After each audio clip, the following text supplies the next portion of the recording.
হুজুর, ফজরের নামাজের পর তো এলাকার সব বাড়ি মসজিদে কালেকশন শেষ করলাম। এখন হয়তো জব্বার ভাই বাড়িটা বাকি আছে কেবল। তাহলে চলো জব্বার ভাইয়ের বাসায় কালেকশন শেষ করে আমরা মসজিদের মধ্যে যাই। চলো। হুজুর, এটা জব্বার ভাই না? তাই তো, জব্বার ভাই ওখানে মাঠে কাজ করতেছে, চলো যাই কালেকশনটা নেই। চলেন তো। জব্বার ভাই, ও জব্বার ভাই, আসসালামু আলাইকুম। জব্বার ভাই। আরে ওয়ালাইকুম আসসালাম। হুজুর দেখি তো কি মনে করে? আমরা আসলাম মসজিদের কালেকশন করতেছি, তো সব বাড়ি শেষ, এখন আপনার বাসার দিকে রওনা হব। তো আপনার এখানে দেখা পাইলাম, তো কালেকশনটা দিলে ভালো হয়। আরে মাথাটা তো খারাপ করে দিলে, এতক্ষণ মাথা ভালো ছিল। দেখতেছেন না কোনো মসজিদের আমি টাকা ঢুকে দিতে পারবো না। এমনিতে কালকে আমার কিস্তি, রাত পোয়ালে কিস্তির টাকা এখনো আমি জোড়াইতে পারি নাই। আবার এই যে জমিটা আমার পোকা ধরছে, এখানে আবার শাশুড়ি দেওয়া লাগে, আর আপনারা আসছেন মসজিদের টাকা নিতে। শুনেন ভাই, আল্লাহ তাআলা বলছেন যে আল্লাহ এবং তার রাসূলের ঘরে যদি 1টি টাকা কেউ দান করে, ওই 1 টাকার বিনিময়ে আল্লাহ তাআলা তাকে জান্নাত দিতে পারেন। এটা কি আপনি জানেন ভাই? আর আপনি এরকম করে বলতেছেন, অথচ আপনি মসজিদের মধ্যে নামাজ পড়তে আসেন না, আর এই মহল্লার মধ্যে সুন্দরভাবে জীবনযাপন করতেছেন। আল্লাহ তাআলা আপনাকে প্রতিনিয়ত রিজিক দিচ্ছেন, আর আপনি আল্লাহ তাআলার ইবাদত করতেছেন না, আর কালেকশন নিতে আসলেও আপনি এরকম করেন। শোনেন হুজুর, এত কথা আমার শোনার সময় নাই। জান তো জান, আমি কোনো মসজিদে নামাজও পড়ি না, আমি টাকা ঢুকে দিতে পারবো না। সবসময় যেখানে দেখাবেন আপনার সেখানে খালি টাকা ঢুক। রাতে বাজারে যাই, বাজারের সভাপতি সাহেব আমার কাছে টাকা চায়, আমি মসজিদে নামাজ পড়ি, জীবনে যাই না মসজিদ, আবার আমার কাছে আসছে টাকা নিতে। আরে ভাই জান তো জান, আপনারা জান আমি কোনো টাকা দিতে পারবো না ভাই, মাপ চাই। জব্বার ভাই, আমরা তো যাবই, আপনি একটা কথা মনে রাখেন, আল্লাহ তাআলার রাস্তায় যে ব্যক্তি দান সদকা করে, এই দান সদকার বিনিময়ে আল্লাহ তাআলা তাদের রোগ বিপদ থেকে মুক্তি দান করেন। আর আপনি তো সারাদিন বাইরে কাজ কাম করেন, কখন জানি কি বিপদ চলে আসে। আল্লাহ তাআলা মাফ করুক আপনাকে। শোনেন হুজুর, আমি আল্লাহ 30টা দিন বাইরে কাজ কাম করি, যা আমার নিজের সুরক্ষা আমি নিজের নিতে পারবো। আপনার কত কথা বলা লাগবে না। আমার ক্ষয়ক্ষতি হয় না কি হয় সেটা আমি বুঝবো। যান যান, আপনারা যান। আচ্ছা আচ্ছা ভাই, ঠিক আছে, আমরা গেলাম, ভালো থাকেন।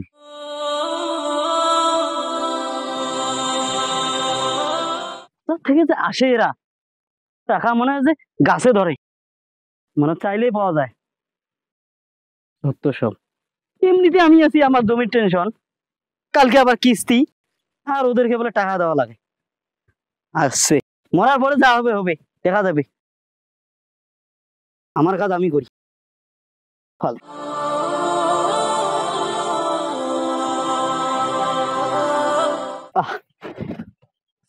কাজ কাম করার ইচ্ছে করতেছে না।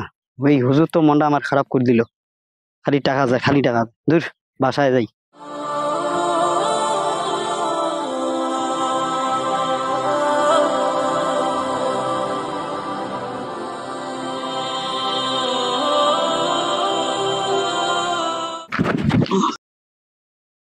ওরে বাবা, গেল রে, আমার পাটা মনে ভাঙি গেল।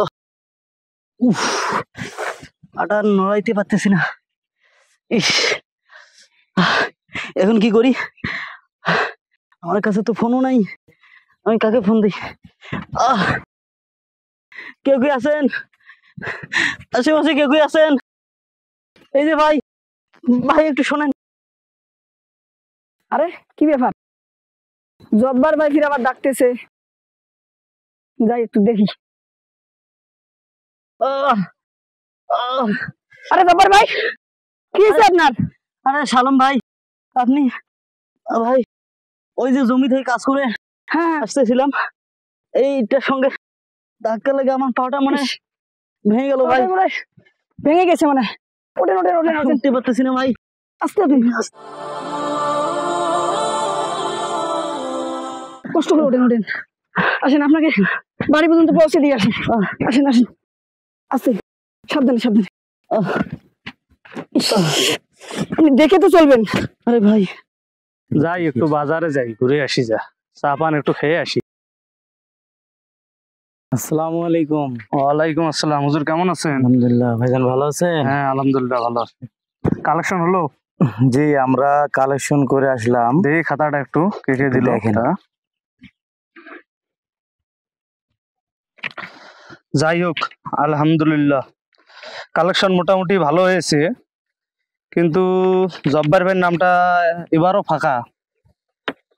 উনি কি এবারও কালেকশন দেয় নাই হুজুর?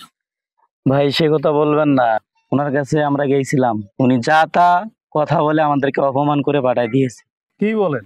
জব্বার টাকা দিল না, আবার আপনাদেরকে ঝাঁতা বলে অপমান করলো। চলেন তো আমিও যাই আপনাদের সাথে জব্বারের কাছে আরেকবার, দেখি কি বলে। আচ্ছা চলেন। এই তো জব্বার, ভাই আসতে আসেন। দাঁড়াও তো, তোমার সমস্যাটা কি বলো তো?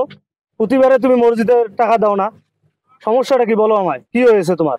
কি ব্যাপার জব্বার ভাই, আপনাকে তো একটু আগে মাঠে দেখলাম আপনি কাজ করতেছেন, এখন আবার আপনি অসুস্থ হলেন কিভাবে? হুজুর, রাস্তায় দেখি এই জব্বার ভাই পড়ে আছে। আপনি যখন আমার সাথে কথা বলে গেলেন না, তখন আমি আপনাদের উপর রাগ করে ওখান থেকে বাসার উদ্দেশ্যে রওনা হয়েছিলাম।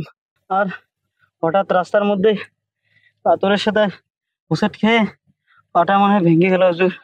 এই আলম সাহেব না হলে আমি তো আজকে ওখানেই পড়ে থাকতাম।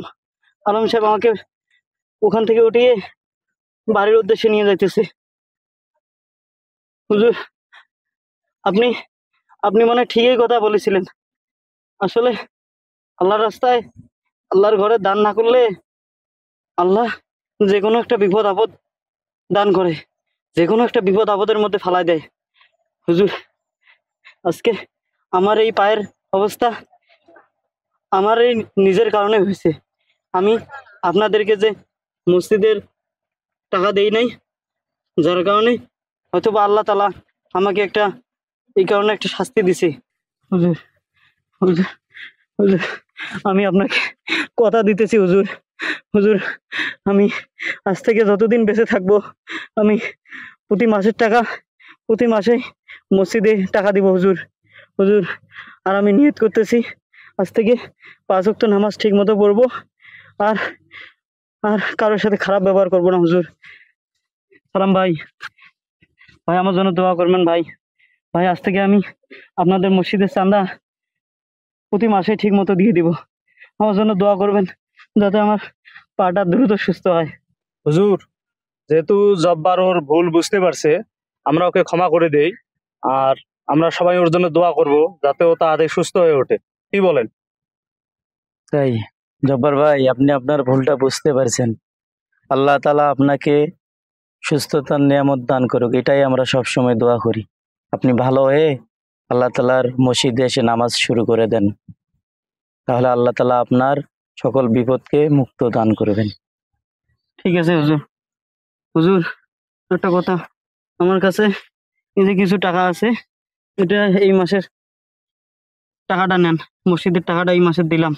হুজুর, আমি একটু সুস্থ হলে আপনাকে পরের বাকি টাকাগুলো দিয়ে দিব।